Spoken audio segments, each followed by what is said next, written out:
Hmm.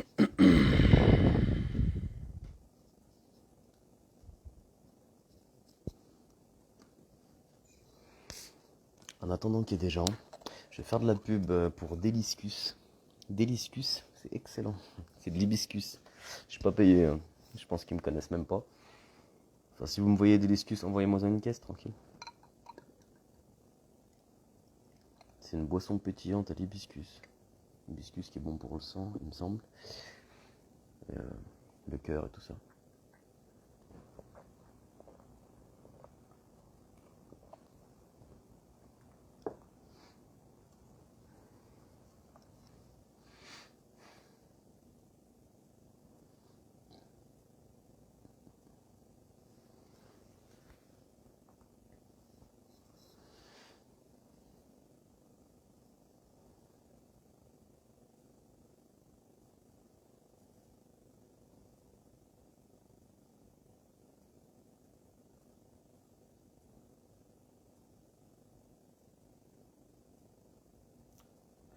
Alors peut-être que vous regardez cette vidéo en replay.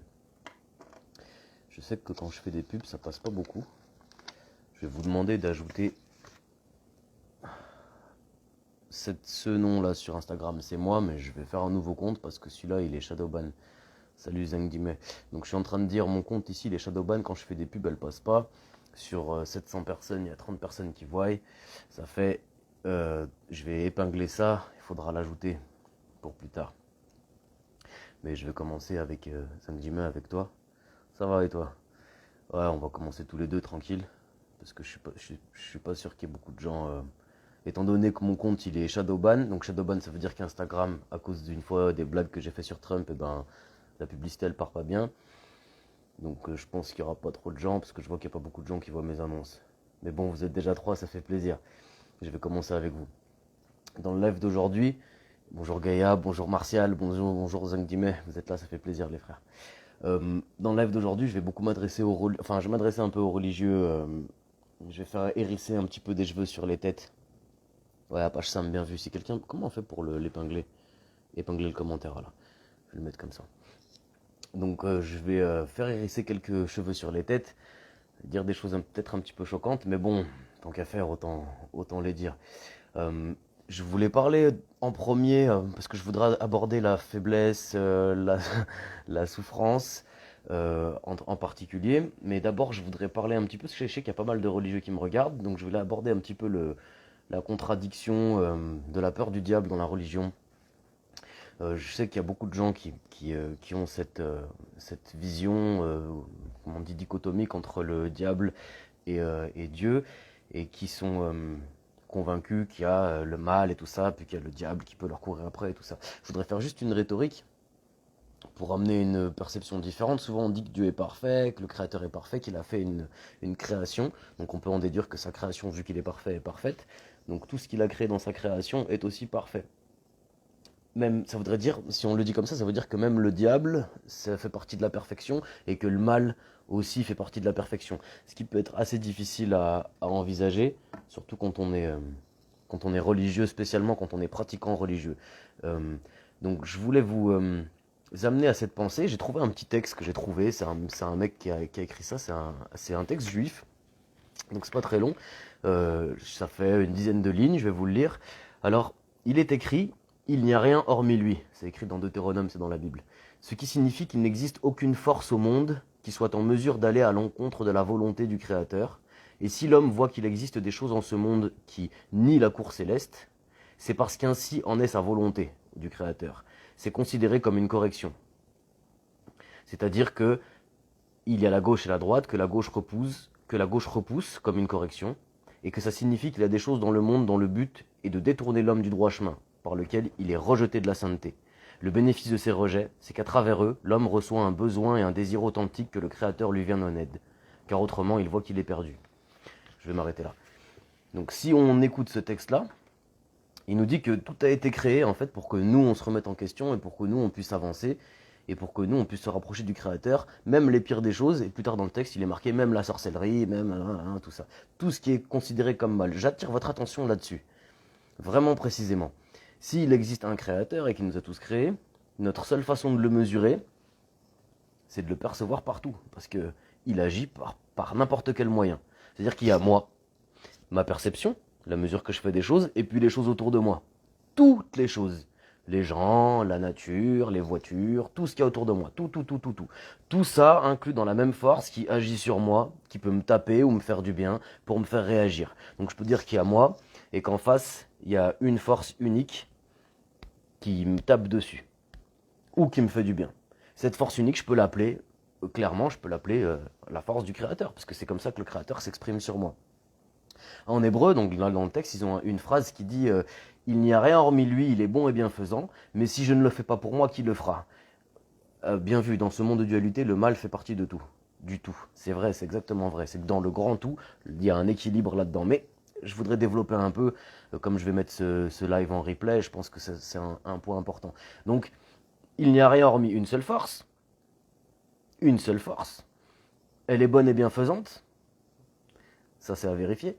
Et si je ne le fais pas pour moi, qui le fera? Donc ça, c'est la partie qui évite de rentrer dans une foi aveugle et de se dire ah, il y a juste Dieu qui agit sur moi, donc je vais laisser les choses faire. Non, ouais, il y a juste Dieu qui agit sur moi, mais si moi j'agis pas, il va pas le faire à ma place. Même si c'est lui qui fait tout, il va pas le faire à ma place. Si moi je ne fais pas certains pas, il pourra pas passer autour de moi, il pourra pas venir faire son influence sur moi. Si en plus on dit qu'il y a rien hormis cette force-là, ça veut dire que moi-même je fais partie de cette force.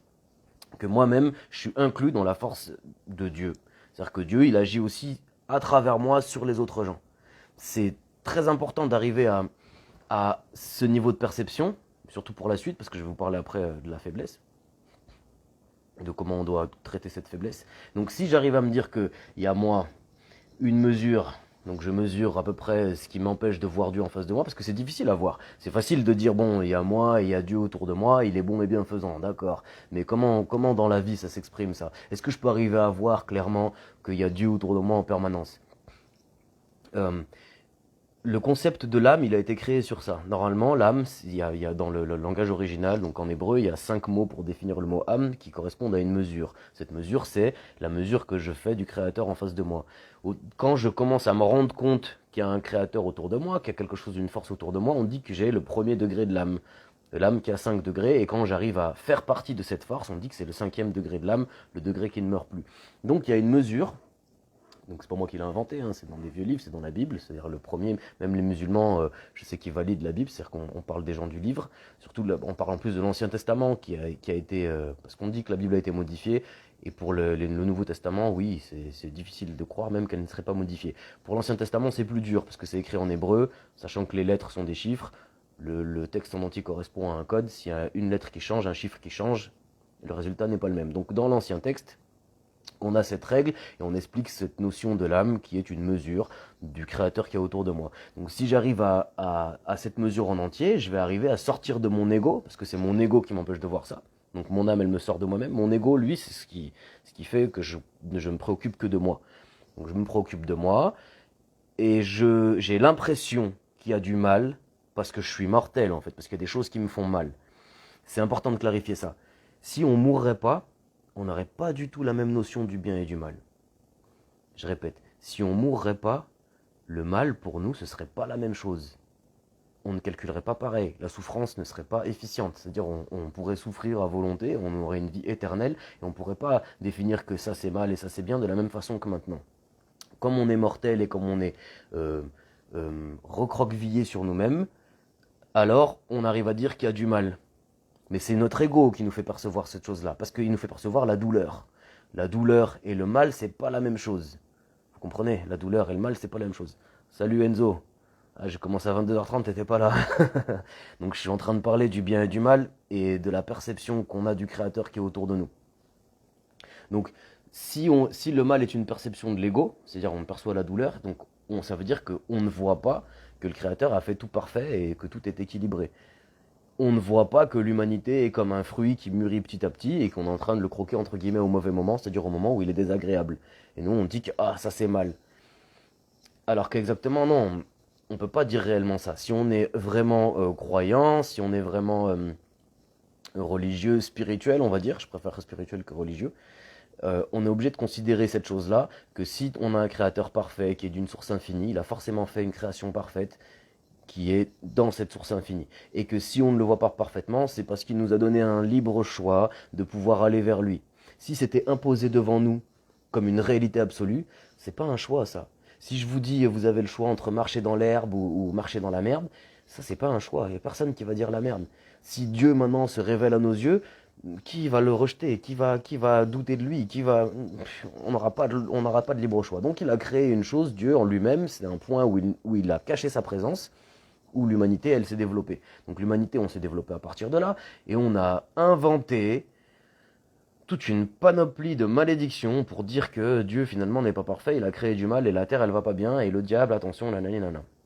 Sachant que dans les textes originaux, là on a parlé de l'âme par exemple, donc les 5 mots de l'âme, donc c'est Nefesh, Roi, Neshama, Chaya, attendez, Chaya, Neshama, Roi, Nefesh, etc. Donc c'est 5 degrés de l'âme différents.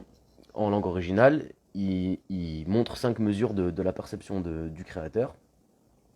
Et si on prend donc dans le langage original le mot diable, donc c'était Satan, euh, donc c'est en langue originale c'est listote, donc qui veut dire la séparation par la calomnie, la dénonciation.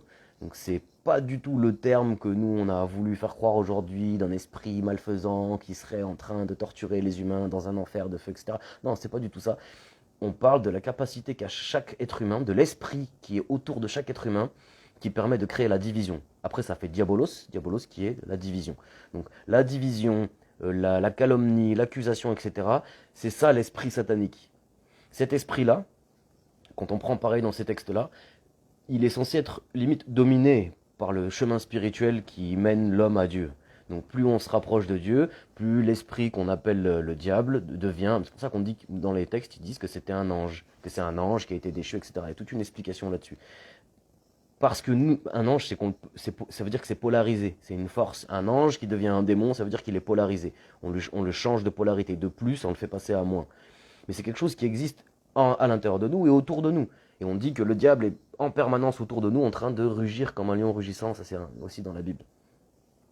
Donc, à partir de là, on peut commencer à se poser la question, mais alors pourquoi on a mal, pourquoi on souffre le diable ne serait-il pas notre identification de l'ego? Diaboliser l'ego, je pense pas que c'est une bonne chose. L'ego, c'est quelque chose, c'est comme ton véhicule. C'est-à-dire que tu dois arriver à faire avec. Effectivement, faut pas qu'il te domine, tu dois le dominer, mais on peut pas déclarer que ça c'est le diable. Si ton ego te sépare de ta perception du créateur et de ton prochain, puisque la règle universelle c'est aime ton prochain, si le diable te sépare grâce à ton ego, on va dire que ton ego est soumis au diable. Oui. Toujours est-il que comme ils disent dans Goethe, celui qui attrape le diable par la queue, qu'il le tienne bien parce qu'il ne le reprendra pas de sitôt. Que le diable, c'est une force avec laquelle on doit agir et qu'on doit dépasser très souvent dans notre vie. Quand il y a cette petite voix dans notre tête, qui est tout à fait imaginaire d'ailleurs, qui est tout à fait fausse, qui vient nous dire qu'on doit se séparer des autres et on doit les haïr et on doit rentrer dans des conflits avec eux, c'est la voix du diable. Elle doit se dépasser, c'est-à-dire qu'on doit arriver à la dépasser pour arriver à un degré supérieur qui est le prochain degré du diable d'ailleurs. Parce qu'on a un degré de révélation du créateur qui est ah non, il est bon et bienfaisant, regarde, je vois qu'au-dessus du diable, j'arrive à être connecté, j'arrive à vivre ce miracle qu'est la vie comme une sensation agréable et une sensation de l'infini. C'est dur d'expliquer une pensée complexe par des commentaires. Tu peux écrire un long commentaire, je te citerai, Zinc. Donc quand j'en étais où ouais, je voulais vous parler en tout cas, donc je voulais en arriver à la faiblesse. Donc j'ai un ami qui dit souvent, pour le citer, c'est Spidesh, il y en a peut-être qui le connaissent, il dit souvent la faiblesse c'est de la méchanceté. C'est une phrase qui est un peu dure à entendre. Et son explication, c'est qu'en latin, c'est que la faiblesse, ça veut dire digne d'être pleuré et affligeant. Il dit aussi que Gandhi, il a dit celui qui voit un problème et qui ne fait rien pour régler le problème, il fait partie du problème. La faiblesse, elle amène la victimisation. La faiblesse, elle amène la passivité, l'inaction. Ça amène le désir de vengeance. Ça amène se considérer comme faible. Désolé de te couper à chaque fois, pas de problème. Se considérer comme faible, ça amène à l'intérieur de nous une place pour le diable. Vraiment, c'est ça. Ça veut dire que À partir du moment où on doit se défendre, où on doit se considérer comme en faiblesse, parce que la force pure ne se défend pas. Quelqu'un qui est très fort ne pense pas à se défendre, il est juste fort. Donc dès qu'on accepte la position de faiblesse, la position de victime, euh, je fais un clin d'œil pour tous ces gens là qui s'excitent en Rassemblement National, en Black Lives Matter et tout ça. La position de victime, elle est très dangereuse. Ça vous met dans une position où vous faites qu'entretenir la séparation, la dispute, la discorde, tout ce qui va vous séparer des autres. Ça veut dire que c'est la vraie place pour le diable. Et donc on rentre par faiblesse dans ce que je voulais vous citer, et je pense qu'il est très important. Je voudrais le laisser sur ce live-là, je vais le laisser, j'espère que le maximum de gens pourront prendre connaissance de cette version des choses, qui est que la faiblesse fait partie intégrante de la méchanceté. La souffrance, c'est l'entretien de la douleur par la faiblesse d'esprit. Donc quand on entretient la douleur, on souffre, et on souffre par faiblesse d'esprit, c'est-à-dire par méchanceté. C'est dur de se dire ça. Je peux concevoir qu'on peut se dire, ah mais moi il m'est déjà arrivé des problèmes, je me sens pas méchant et tout ça. Et je dis pas qu'on s'en rend forcément compte quand on cède à la méchanceté. Je dis même qu'on peut être manipulé pour céder à la méchanceté. On voit tous les grands mouvements qui ont lieu là.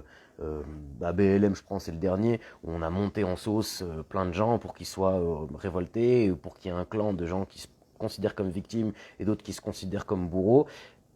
Chose qui paraît tout à fait légitime, hein. Je suis vraiment le premier à dire que oui, il y a des problèmes de gestion, il y a des problèmes raciaux, etc.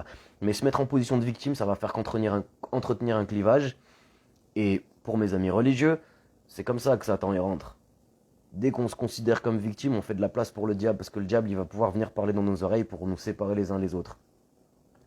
Et alors, je voulais en venir. Est-ce que vous avez des questions déjà là-dessus, là? Parce que je sais que peut-être que ça peut paraître un peu rapide, puis c'est des concepts qui sont un peu forts. Donc si vous avez des questions, n'hésitez pas, hein. Vous n'êtes pas nombreux ce soir. Et pour les gens qui vont voir le live en rediffusion, n'hésitez pas à envoyer des questions après. Comme ça, je les partagerai dans mes prochains lives. Donc, la faiblesse, c'est de la méchanceté. Le diable côté animal, l'instinct animal. Dieu côté conscience. Je sais pas si on peut dire ça comme ça, parce que le sens du mot vraiment, c'est pas spécialement. Mais limite, pour percevoir le diable, faut être très évolué. Faut avoir une bonne spiritualité pour être conscient du diable.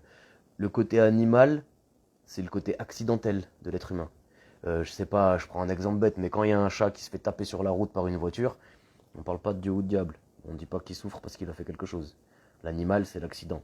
Quand on dépasse le stade animal, on peut être conscient qu'il y a des esprits, des intelligences autour de nous, qui sont l'intelligence de l'amour, l'intelligence de la volonté, l'intelligence et l'intelligence de la séparation, l'intelligence de la critique, l'intelligence de la discorde. Donc le diable en lui-même, on dit que c'est un esprit. Donc un esprit, une intelligence, à peu près pareil. Je prends plusieurs mots comme ça pour dire autrement dit. Autrement dit, le diable est cette intelligence qui permet la discorde et qui permet la séparation.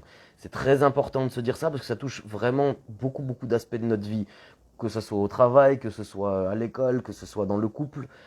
À chaque fois, quelque chose qui vient nous désunir de notre environnement, ça vient du diable. Et c'est parfois nécessaire. C'est-à-dire que même là, c'est pas mauvais. Je répète ce qu'on a dit au début.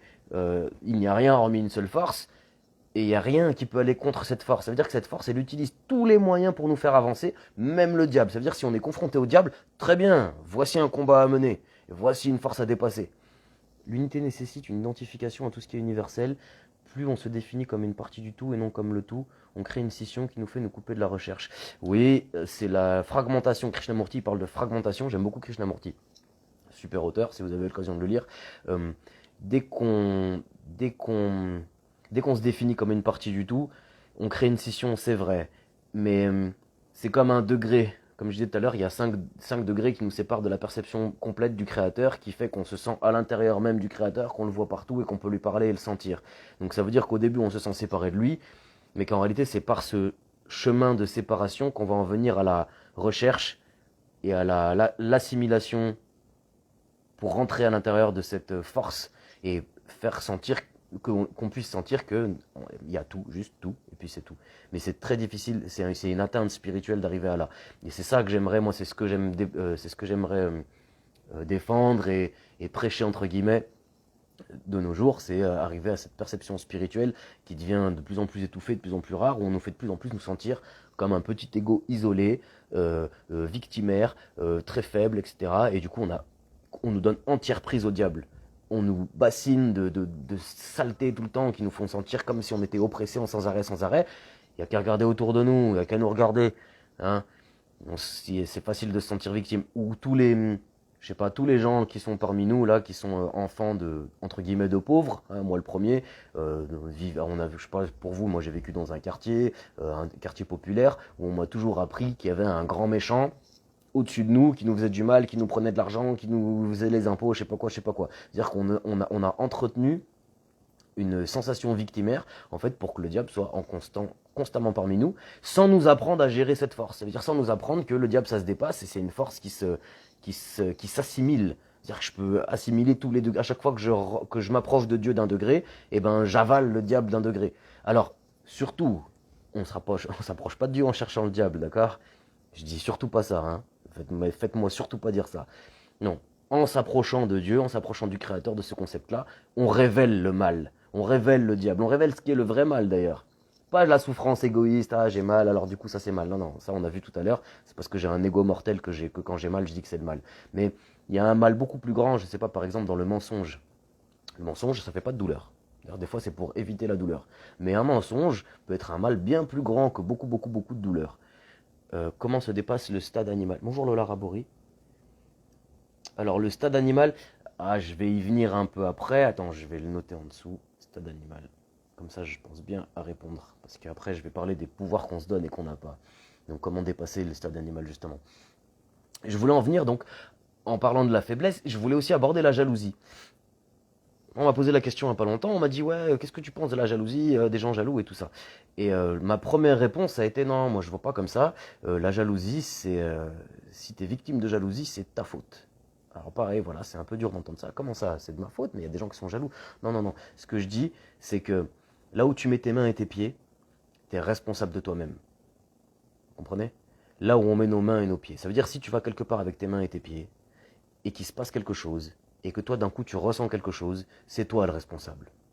Tu peux pas donner la responsabilité, vous ne pouvez pas donner, on ne peut pas donner la responsabilité à ce qu'il y a autour de nous en permanence, sinon c'est les autres, on n'a plus de pouvoir sur nous-mêmes. Donc la jalousie, quand on la ressent, c'est qu'elle a la place de rentrer. Et c'est la même place que je disais tout à l'heure qu'on a aussi pour le diable, c'est-à-dire la faiblesse. Quand on se met en position de faiblesse, on laisse rentrer le diable. Et quand on se met dans cette position de faiblesse, on laisse rentrer les méfaits de la jalousie.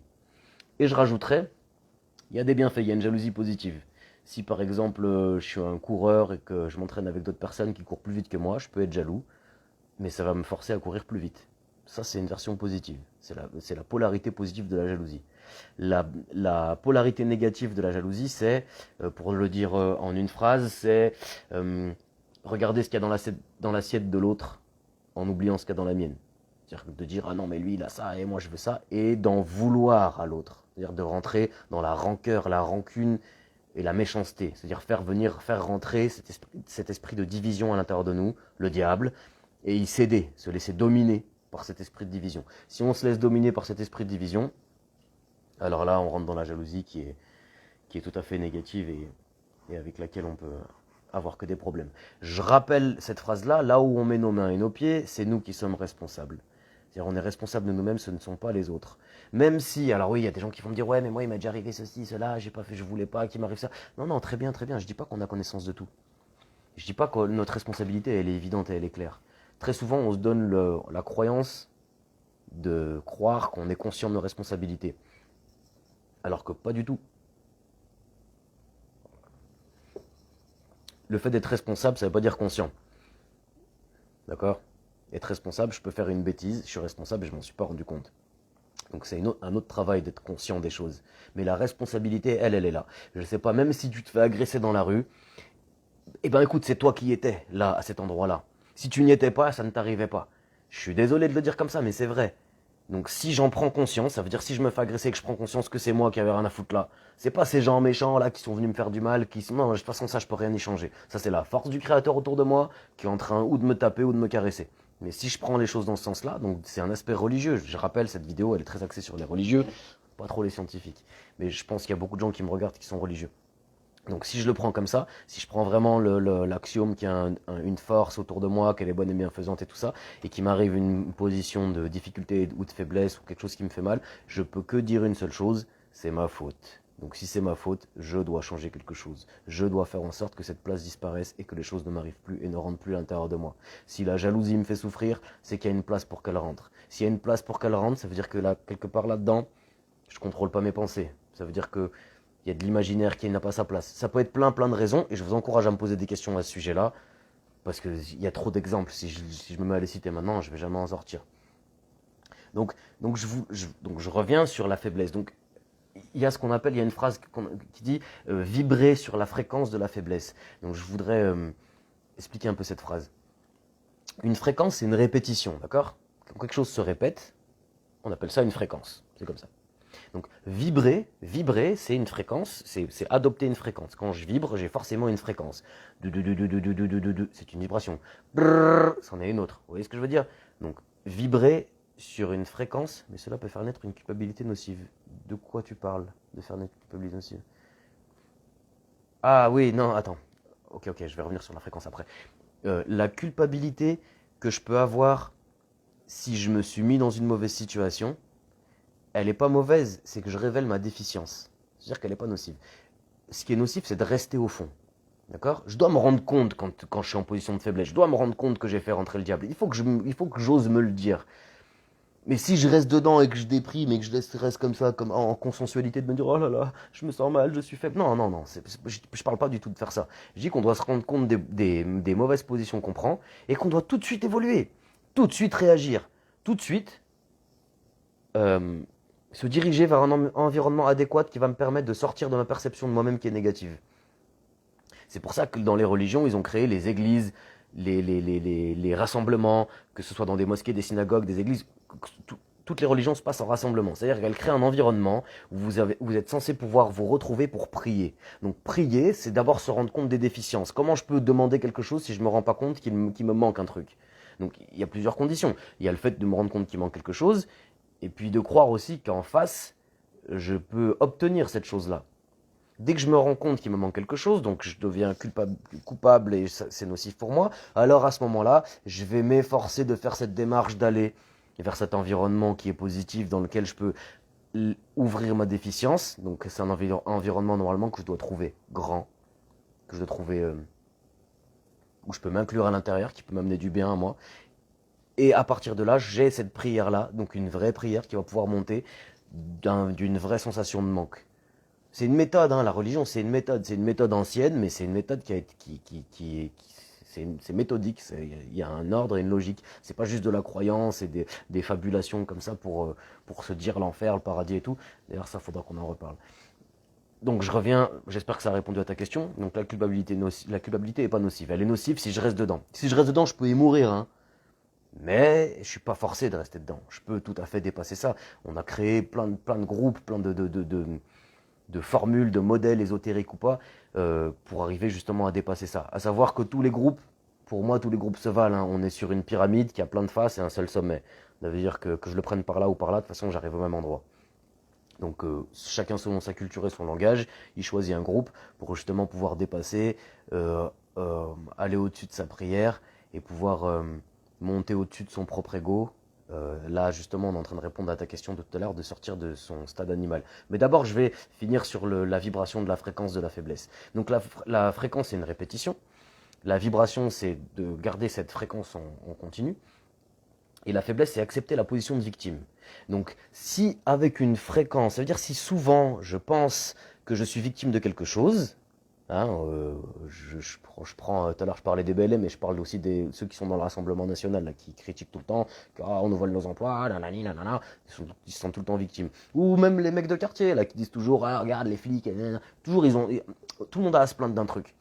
Et ben ça, c'est ça, vibrer sur la fréquence de la faiblesse. C'est d'arriver à se dire que en fait non, je contrôle pas bien ma vie, je me fais taper et je suis en position de faiblesse et j'entretiens ma souffrance. Donc comme j'entretiens ma souffrance, je deviens, excusez-moi, un pleutre et je peux pas faire quelque chose de bon dans ma vie puisque je suis victime de quelque chose. Donc très dangereux de vibrer sur la fréquence de la faiblesse et je dis pas que c'est facile de sortir de ça. Hein. Je pense que là, enfin, tous les quatre qu'on est, parce qu'on n'est que quatre, ou tous les gens qui vont regarder, on pourra se rendre compte qu'il y a plein de fois, en fait, on vibre sur la fréquence de la faiblesse. Tout à l'heure, notre ami, il a demandé, mais comment on sort de notre situation animale, et même, je dirais, comment on se développe spirituellement aussi. Donc déjà, il faut se rendre compte qu'on se trouve faible et qu'on se donne des pouvoirs qu'on n'a pas. D'accord? Si maintenant je vous dis que la plupart du temps vous dormez, vous allez me dire non, je dors pas. Que même là, peut-être vous dormez, non, je dors pas, je t'écoute. Peut-être que c'est vrai, peut-être que vous avez raison. Mais quand je dis que la plupart du temps vous dormez, réfléchissez bien. Quand vous êtes dans le métro, quand vous lisez un livre, combien de fois on lit un livre, on lit une page, il faut la relire 4-5 fois, parce qu'on la lit, on n'est pas là. Pourquoi on n'est pas là? Mais si on n'est pas là, c'est qu'on n'est pas réveillé. Si on n'est pas là, c'est qu'on est dans une sorte de sommeil, une sorte de demi-sommeil, plus ou moins profond, qui nous empêche de voir ce qui est exactement devant nos yeux, qui nous empêche d'être conscients. Il y a plusieurs choses comme ça. Il y a la conscience, il y a l'éveil, donc je parlais de l'éveil. La conscience, spécialement, c'est un pouvoir qu'on se donne et qu'on n'a pas. Et puis en plus, elle a une définition qui est un peu obscure. C'est-à-dire qu'on croit qu'on peut être plus ou moins conscient à l'intérieur de notre tête. Alors, moi, je dis pas les choses comme ça. Je préfère vous dire les choses de cette façon qui est la conscience est un champ, donc comme un champ électromagnétique, un champ de force à laquelle on se connecte, nous. Ça veut dire qu'on est comme des capteurs de conscience. Quand on est victime d'une société malade, comment ne pas être en position de faiblesse en commençant par agir là où il y a tes mains et tes pieds. C'est-à-dire que la société, c'est un peu loin, donc ils nous tapent dessus, ok, mais ils ne tapent pas dessus chez toi. Donc à partir du moment où tu as tes mains et tes pieds quelque part, partout où tu vas, tu es censé manifester une certaine force pour justement pas être victime de cette société. Et elle est malade, je suis d'accord, et on n'est pas censé être en bonne santé à l'intérieur. C'est vrai que c'est difficile, mais de là être en faiblesse, c'est autre chose. Si on est en force, par exemple, en force, cette société malade ne va pas spécialement nous atteindre. C'est-à-dire qu'on va pouvoir se rendre compte des problèmes qu'il y a tout en étant au-dessus, c'est-à-dire pas dans ces problèmes-là. Et c'est vraiment comme ça, c'est une vibration, c'est un état de pensée, c'est de vibrer avec une fréquence différente pour avoir accès à ce que je disais juste avant, à un champ de conscience. C'est-à-dire que moi, en tant que capteur, je vais pouvoir capter la conscience qui est autour de moi, c'est-à-dire la conscience, ça existe par soi-même. Vu que les choses existent, que j'existe ou pas, les choses existent autour de moi. Que l'humain existe ou pas, l'univers, tout existe, d'accord? Donc ça, c'est lié à une conscience de ces choses-là parce qu'elles existent. Donc moi, je me connecte à l'existence de ces choses. Moi, j'existe, je me connecte à ça. À l'intérieur de moi, je m'ouvre au fait que ces choses existent et je rencontre quoi? Je rencontre la conscience. Il y a Didier Raoult qui vient. Salut Didier. J'aurais du mal à tout répéter, il faudra écouter le replay. Donc je disais, on se donne des pouvoirs qu'on n'a pas, donc notamment le fait d'être réveillé alors que très souvent on dort, le fait d'être conscient alors que très souvent, ben non, en fait on est juste en dehors du champ de conscience, c'est-à-dire qu'on n'accepte pas tout ce qui existe, parce que c'est difficile, si j'accepte maintenant tout ce qui existe, tous les faits, comme étant plus vrai que tout ce qu'il y a dans ma tête, ça veut dire que tout ce qu'il y a dans ma tête c'est de l'imaginaire, que 90%, on pense à des choses qui n'existent pas, on décrète du bien et du mal sur des perceptions qui sont imaginaires, complètement imaginaires. Parce que les vraies perceptions, donc on parlait tout à l'heure, je m'adresse beaucoup aux religieux dans cette vidéo, la pleine conscience du créateur, par exemple, serait de dire non mais il n'y a rien d'imparfait, mon ego me fait croire que la souffrance c'est mal, mais en fait il n'y a rien d'imparfait, et si j'ai pleine conscience de tous les faits, bah, tous les faits manifestent tous la même chose, ça veut dire l'équilibre permanent, l'évolution permanente. La conscience est un état de pleine présence, si on est dans nos pensées, ne sommes-nous pas inconscients? Alors, si on est dans nos pensées, de toute façon, nos pensées en général, c'est de l'imaginaire. C'est lié à notre mémoire, c'est la répétition de choses qu'on a vues, enregistrées, entendues, et c'est pas la même chose que la réflexion. La réflexion, c'est de prendre des pensées et de les faire se réfléchir entre elles. Vous savez, comme un miroir. Un miroir, ça réfléchit. C'est pour ça que l'étymologie, elle vient de là. Donc un miroir se réfléchit. Et donc si on réfléchit, ça veut dire qu'on oppose nos pensées les unes aux autres, on permet de pouvoir les faire se développer, jusqu'à même pouvoir faire en sorte que la pensée trouve sa propre limite. C'est-à-dire qu'elle accepte de percevoir sans penser. Donc percevoir sans penser, c'est être dans le moment présent. Si j'arrête de penser, que j'arrête de juger ce qui m'arrive, et juste simplement j'ouvre ma sensibilité aux choses qui sont devant moi, alors je rentre dans le moment présent. Vous voyez ce que je veux dire? Salut Sarah. Comment aider ses proches qui sont rongés avec des problèmes liés à la société actuelle? Franchement, montre-leur cette vidéo.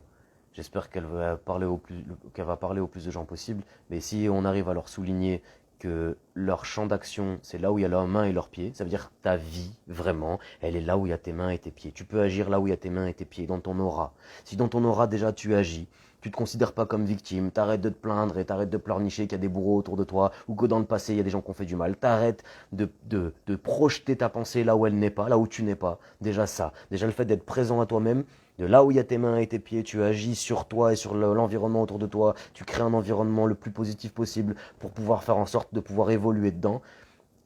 Les problèmes liés à la société, ils vont commencer à arrêter de te ronger parce que tu vas créer, on va dire, une société dans la société. Le monde spirituel, voyez-vous, mes amis, il existe déjà maintenant. Il est autour de nous. C'est comme un seau où on mettrait des cailloux, il y a encore de la place, on met du sable, il y a encore de la place, on met de l'eau. Ben, ça ressemble à ça le monde spirituel. Les cailloux, c'est le monde matériel, et le reste, c'est le monde spirituel. C'est en même temps au milieu de nous. Donc si on a accès à ce monde spirituel, donc si on comprend dans quoi on peut manifester tout à fait les règles de ce monde spirituel, qui ne sont pas du tout les mêmes règles que le monde matériel. Je prends un exemple de règles différentes. Dans le monde matériel, quand on veut commencer une entreprise, il faut d'abord avoir les forces pour la commencer. Dans le monde spirituel, c'est l'inverse. Il faut commencer une action pour que les forces viennent. C'est pas la même règle. Mais du coup, c'est pas le même potentiel et c'est pas la même réalisation. Donc si on arrive à notre potentiel spirituel, on peut vite ne plus être rongé par rien du tout. Et c'est tout ce que je vous souhaite vraiment. Donc, je répète, ne pas donner des pouvoirs qu'on n'a pas. L'éveil, il faut se rappeler qu'il faut se réveiller à soi-même un maximum possible. Je vais vous donner une petite méthode à la fin. La conscience aussi. Attendez que je ne me fasse pas avoir par l'heure. Non, c'est bon, ça va. La conscience aussi. Attendez, j'ai écrit. Qu'est-ce que j'ai écrit j'ai trop mal écrit, j'arrive pas à me relire. Ah oui, d'accord. Donc pour arriver à dépasser ça, excusez-moi, comme je suis tout seul à parler, c'est difficile. Pour arriver à dépasser donc justement ces sensations qu'on n'a pas, il faut méthodiquement se développer. Je vous donne un exemple. Une très bonne chose, c'est de méditer. Méditer, ça vous permet d'observer vos pensées et de les muscler, entre guillemets. Ça veut dire de décider par vous-même à quoi vous allez penser ou pas. Ça, c'est déjà une grande étape. Une très grande étape. Tout à l'heure, je vous ai dit que la faiblesse, c'est la place qu'on donne au diable. Donc si vous acceptez les pensées de faiblesse, vous rentrez dans une vibration, une fréquence. Fréquemment, vous pensez que vous êtes en position de victime et qu'il faut vous défendre contre je sais pas quoi. Et vous arrivez à devenir faible à cause de ça. Alors que si vous méditez un temps soit peu sur le contrôle de vos pensées, ça va être assez facile, dès que la pensée de la faiblesse se manifeste déjà, de la reconnaître, et puis de la virer, de la dégager. Maintenant, ça, on ne l'apprend pas à l'école, en effet. Alors, je vous donne un exercice, et pareil, c'est un exercice. Franchement, tous ceux qui veulent aller plus profondément avec moi, il faut qu'ils arrivent à faire ça. Sinon, je peux entraîner personne. Donc, Enzo, là, je vous donne une méthode là maintenant. Donc, il faut que vous arriviez à méditer, à vous concentrer sur une couleur. C'est pas compliqué ce que je vous demande. Je vous demande pas à vous concentrer sur un truc super précis comme un bouchon ou je sais pas quoi. Non, il faut arriver à vous concentrer. Donnez-vous une couleur dans une forme carré, rond, on va dire un rond rouge, d'accord? Et chassez toutes les pensées parasites qui vont vous faire enlever ce rond rouge. Ça veut dire si vous pensez au rond rouge, dès que vous pensez à votre frigo ou à votre ex qui vous parle, c'est une erreur. Comment compter les erreurs pendant la méditation? C'est simple. Vous mettez un petit chronomètre. D'accord, qui dure, je sais pas, commencez par 3 minutes, ok? 3 minutes comme ça, c'est plus simple. 3 minutes, et vous prenez un chapelet. Donc un chapelet, ou un truc à perles, moi j'ai ça, ouais, un truc avec des perles. Donc, et à chaque fois, vous fermez les yeux, et à chaque fois que dans votre tête, vous passez une erreur, dès qu'il y a quelque chose qui vient se manifester que vous ne voudrez pas, vous comptez une perle, d'accord? Une perle à chaque fois. Au bout d'un moment,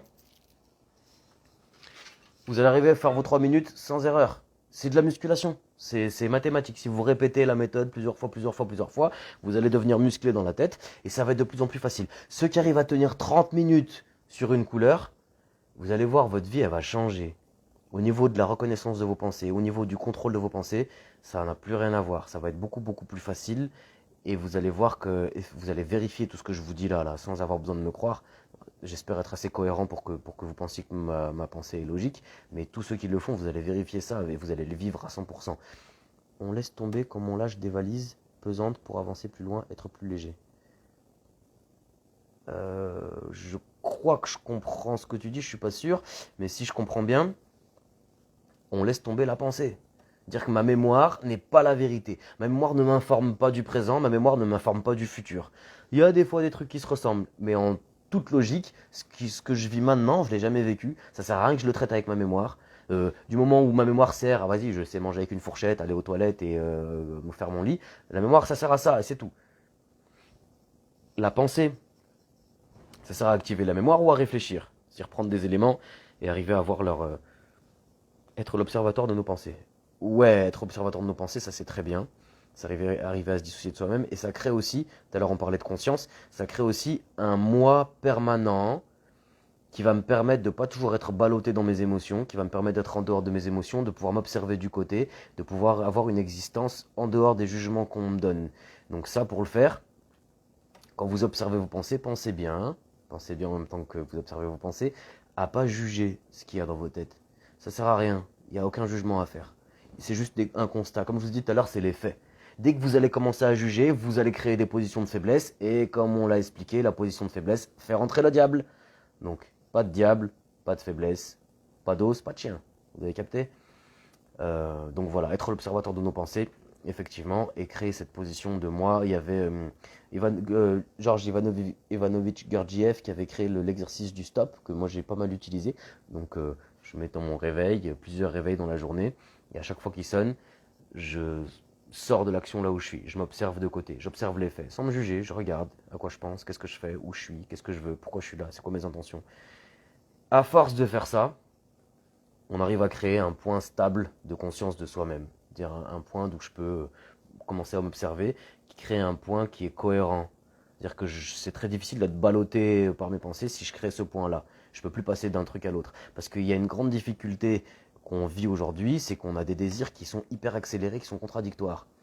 Je peux vouloir une vie de famille et vouloir la débauche en même temps. C'est deux choses qui ne marchent pas, ça. Mais ça marche pas, mais pourtant j'arrive à avoir deux désirs en même temps. Pourquoi? Parce que j'ai pas un point stable qui me permet de coller les choses chacune à leur place, de faire qu'il y ait un tout harmonieux qui puisse tout englober et faire que je puisse trouver ma place dans ce tout-là. Je répète encore, il n'y a pas une chose qui est mauvaise à chasser ou à supprimer. Je dois comprendre comment placer les pièces du puzzle. Une pièce du puzzle mal placée, ça devient tout de suite une souffrance. Une souffrance que je vais accuser d'être du mal. Quand je vais l'accuser du mal, je vais me mettre en position de victime. Et là, je fais rentrer le diable qui va me séparer de la société et je vais couler. Pas de juge Dredd. Qu'est-ce que je fous là? J'aimais bien Juge Dredd. C'est Bisley qui l'avait créé. J'aimais bien même Lobo aussi. J'aimais bien toutes les créations de Bisley. Enfin bon. Donc voilà ce que je voulais vous dire aujourd'hui. J'arrive sur la fin de ce que je voulais vous citer. Je vous ai donné une technique de méditation. J'aimerais bien que vous veniez m'en dire les suites. Je vous rappelle, je vais essayer petit à petit de changer ma page Insta. Tous les gens qui veulent suivre les lives, même si on est moins, hein, franchement, même s'il n'y a que 30 personnes sur l'autre page, au moins si c'est 30 personnes régulières, vous ajoutez ça là, à page Sam, d'accord? Vous ajoutez ce nom-là. Et petit à petit, je vais essayer de faire passer tout le monde dedans et de publier mes lives dessus et de switcher. Parce que là, mon compte, là, il est dans des mauvais algorithmes sur Instagram. Il est shadowban. Ça fait, je peux pas faire grand-chose avec. À chaque fois que je fais une pub, il y a presque personne. Enfin, il y a personne qui la voit depuis le shadowban. Je sais pas. Normalement, pour 500 personnes, vous avez 100 personnes qui regardent ce que vous faites. Moi, j'en ai 20. Et 20 depuis un certain jour où j'ai fait des blagues sur Trump. Donc... comme je ne veux pas m'avouer vaincu, ni faible, non, bah écoute, je vais juste changer de forme et puis on continue. Est-ce que vous avez d'autres questions? Est-ce qu'il faut que je précise quelque chose? Dites-moi tout.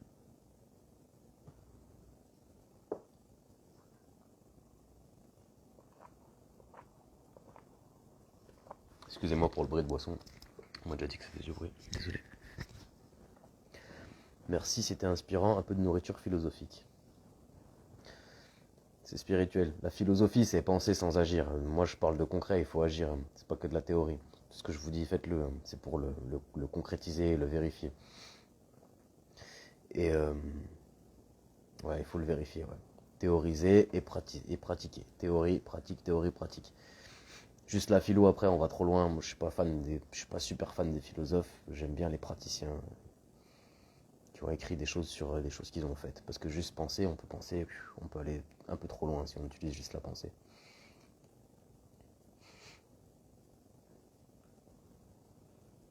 Alors on a 45 minutes.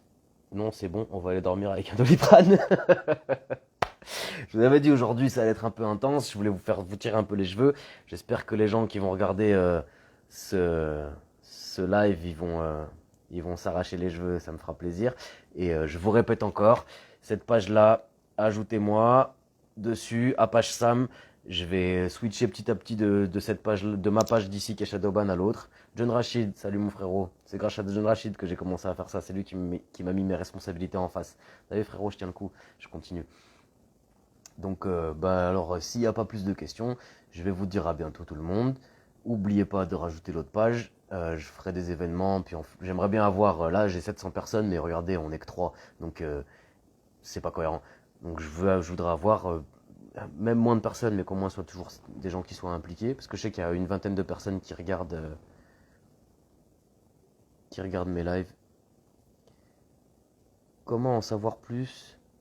Livre, vidéo. Ah ouais, bonne idée. Lisez Krishnamurti. À peu près tous ces livres ils sont bien, mais Face à la vie spécialement est vraiment bien. C'est un livre pour se déconditionner. Lisez de Gurdjieff. Gurdjieff parle à ses élèves. Ça parle de comment on est fabriqué, comment on fonctionne dans notre cerveau. Et une fois que vous avez fait ça, revenez vers moi, ce sera déjà pas mal, vraiment. Ces deux livres-là, ça va vous faire avancer un peu mieux. Et en vidéo, franchement, il n'y a pas mieux que la lecture, hein. En vidéo, je sais pas, peut-être le film de Gurdjieff, Rencontre avec des hommes remarquables, il est motivant, mais bon, ça va pas vous faire travailler comme un livre. Je retiens la couleur et les chapelets. Ah oui, je rappelle, une méditation très importante que vous pouvez faire pour arriver à changer l'intérieur de votre cerveau. Méditez sur une couleur. Vous commencez à 3 minutes, l'idéal c'est d'arriver jusqu'à 30 minutes. Vraiment, ça va vous changer votre vie. Comment réfléchir convenablement quand mon environnement est instable et étourdissement? Je refabrique ton environnement. Trouve au moins 2, 3, 4 personnes avec qui tu te réunis régulièrement pour pouvoir avoir une stabilité à l'intérieur. Et si tu les as pas sous la main, tu les fabriques, tu vas les chercher.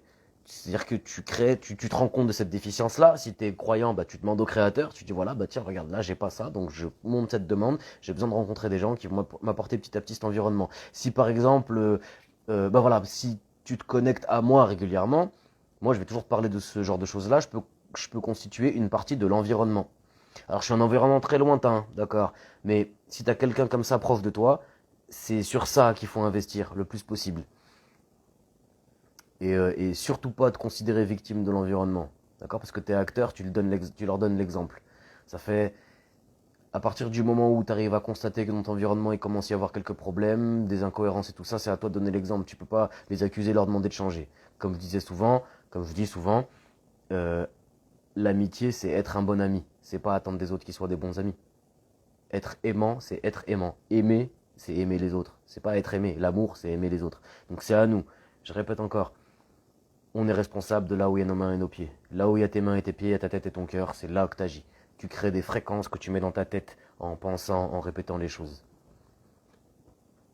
J'espère que ça répond à vos questions. Si vous en avez d'autres, je suis à votre disposition. Le prochain live, je mettrai la pub. Ça m'embête de faire des pubs que personne ne voit en fait. Donc je sais pas trop comment je vais faire. Je vous demande de... Sam Apache. Non, c'est Apache Sam. C'est pas Sam Apache. C'est dans l'autre sens. Apache Sam. Et j'ai une photo de moi en noir et blanc. C'est pas Sam Apache, hein. C'est Apache Sam. Et il y a, je sais pas, il y a 15 abonnés ou 13 abonnés. C'est un truc que je viens d'ouvrir. C'est très récent. Donc Apache Sam. De toute façon, je vais l'écrire. Oh, je vais le mettre comme ça, là. Je vais me le mettre sur la race comme ça. Comme ça, je vais le garder, ok. Et ça se verra sur la... Oui, c'est vrai, mais j'essaie de donner l'exemple. Quasi rien ne change. Franchement, l'exemple, tu le donnes même pas pour eux, tu le donnes pour toi. Toi, tu t'auto-donnes les forces en donnant l'exemple. Et normalement, si tu arrives à vraiment changer de forme par rapport à eux, tu vas voir, la vie, elle va te séparer des gens qui sont nocifs pour toi. Comme, comme une hache et une fraise sont différents, les choses, quand elles n'ont pas la même forme spirituelle, elles sont complètement séparées. C'est-à-dire, enfin, aime-toi assez pour pouvoir te donner la force de faire ça. Lola Rabori, alors regarde le live, à mon avis, tu vas bien aimer en plus, toi. Je parle en plus pour les religieux et tout ça, donc je pense que ça va. Et je demande que tes commentaires d'ailleurs. Et Apache Sam, c'est bon, ok? Ah, voilà, c'est bon, vous avez trouvé. Autre chose, les amis?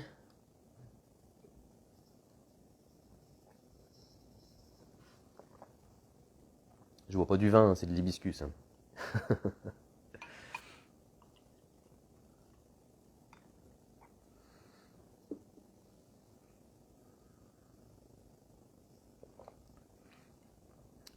N'hésitez pas si vous avez des questions. Il me reste. Instagram, il va me fermer dans 10 minutes. Si vous n'avez pas de questions, comme il a dit, je ferme avant. Vous allez prendre un Doliprane. Et oubliez pas de méditer. Vraiment, oubliez pas de méditer. Je vous rappelle la méditation que je vous ai donnée. Prenez une couleur et une forme. Je sais pas, un rond rouge. Et essayez de la tenir d'abord 3 minutes, après 5 minutes, après 10 minutes. Vous mettez un chronomètre, vous prenez un chapelet et vous comptez vos erreurs. Et c'est comme de la muscu. La répétition crée la fréquence qui crée le résultat, la réussite, le succès.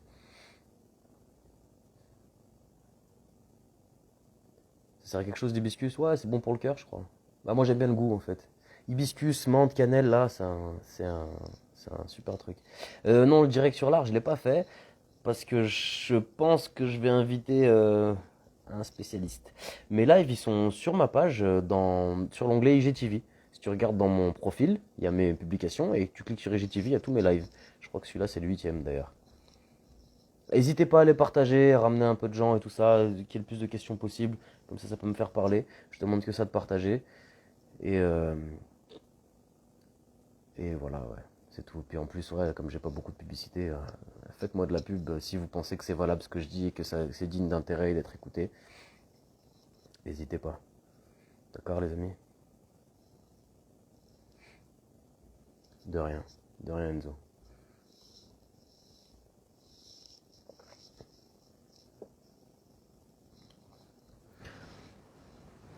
Bon, ça marche. Alors, je vous laisse là. Et je vous dis à bientôt. Attendez, comment j'enlève voilà. À bientôt, les amis. Et méditez, oubliez pas.